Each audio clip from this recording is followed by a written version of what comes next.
तो आप लोग कैसे हैं। तो आज हम 15 दिसंबर 2025 की करंट अफेयर को देखेंगे, जो बीपीएससी के लिए 72 बीपीएससी के लिए बहुत महत्वपूर्ण है। तो हमारा सबसे पहले जो करंट अफेयर है कि पाकिस्तान में पहली बार पढ़ाई जाएगी संस्कृत। तो पाकिस्तान के भी कुछ यूनिवर्सिटी में संस्कृत को पढ़ाया जाएगा, लेकिन ये एक छोटा पाठ्यक्रम होगा जो सिर्फ 3 महीने का होगा। तो ये क्या कहते हैं, पाकिस्तान के 2 यूनिवर्सिटी में ये शुरू की गई है। एक पंजाब यूनिवर्सिटी है। ये पंजाब जो है ये पाकिस्तान का पंजाब है, जैसे इंडिया में भी पंजाब है। पंजाब का जब बंटवारा हुआ था तो एक पंजाब पाकिस्तान में चला गया, एक पाकिस्तान हमारे इंडिया में। तो पंजाब यूनिवर्सिटी है और the Lahore university of management sciences है। ये दोनों क्या कहते हैं, यूनिवर्सिटी में 3 महीने का कोर्स शुरू किया जाएगा संस्कृत। अब देखिए, संस्कृत जो भाषा है भारत में 2005 में इसको शास्त्रीय भाषा का दर्जा दिया गया है। अभी टोटल शास्त्रीय भाषा की अगर बात करेंगे तो टोटल 11 है। 2024 में ही इधर कुछ भाषाओं को जोड़ेंगे। शुरू में सबसे पहले 2004 से शुरू हुआ था शास्त्रीय भाषा को जोड़ने के लिए। तो आप टोटल 11 भाषा है, तो आप सभी भाषा को ऐसे जानकारी के लिए आप कमेंट में दे सकते हैं अगर आपको पता है तो, नहीं तो हम बाद में इसको बता देंगे। तो शास्त्रीय भाषा के तौर पर भी इसको शामिल किया गया है। संस्कृत भारत में है और ये 2005 में ऐड किया गया था। तो टोटल जो वर्तमान में शास्त्रीय भाषा भारत में है 11। और संस्कृत का अगर व्याकरण का जनक बोलेंगे तो ये पाणिनि को कहा जाता है।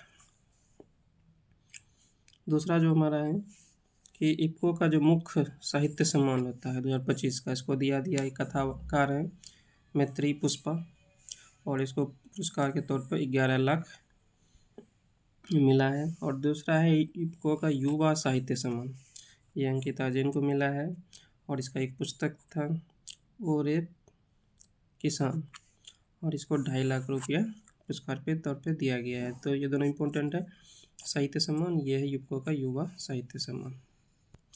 अभी मुक्त चुनाव आयोग का नियुक्ति हुआ है, जो राजकुमार गोयल को आगे बनाया जाएगा। फिलहाल वर्तमान में आनंद रामलिंगम और विनोद कुमार तिवारी हैं। तो इनको नियुक्ति आगे जब इनका कार्यकाल दोनों का खत्म हो जाएगा तो इनको नियुक्त किया जाएगा।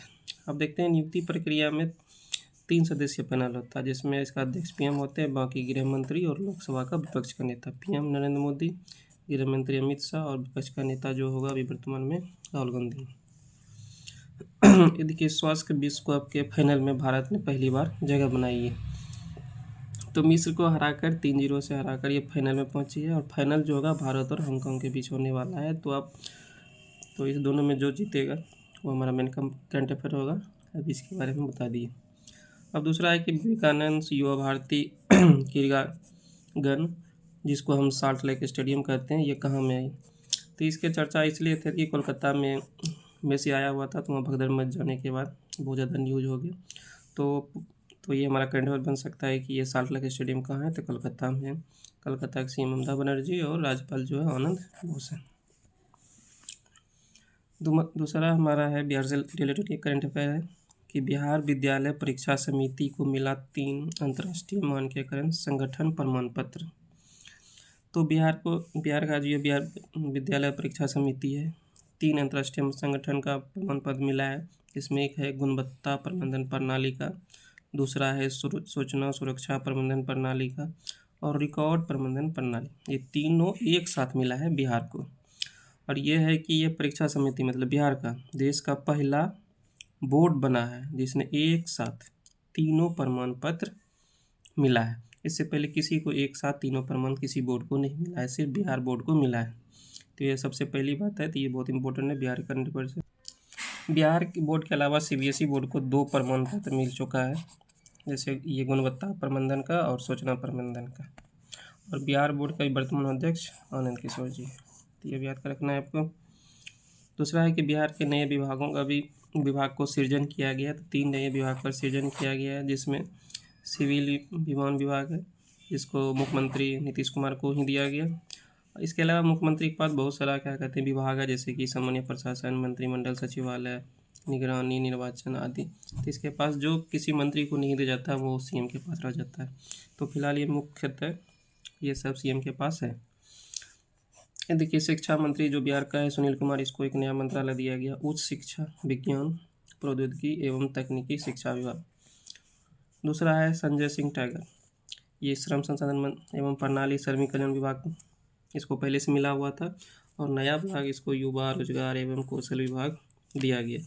अरुण कुमार प्रसाद इसको पर्यटन मंत्री थे, अब इसको एक नया और मंत्रालय दिया गया है, कला एवं संस्कृति विभाग।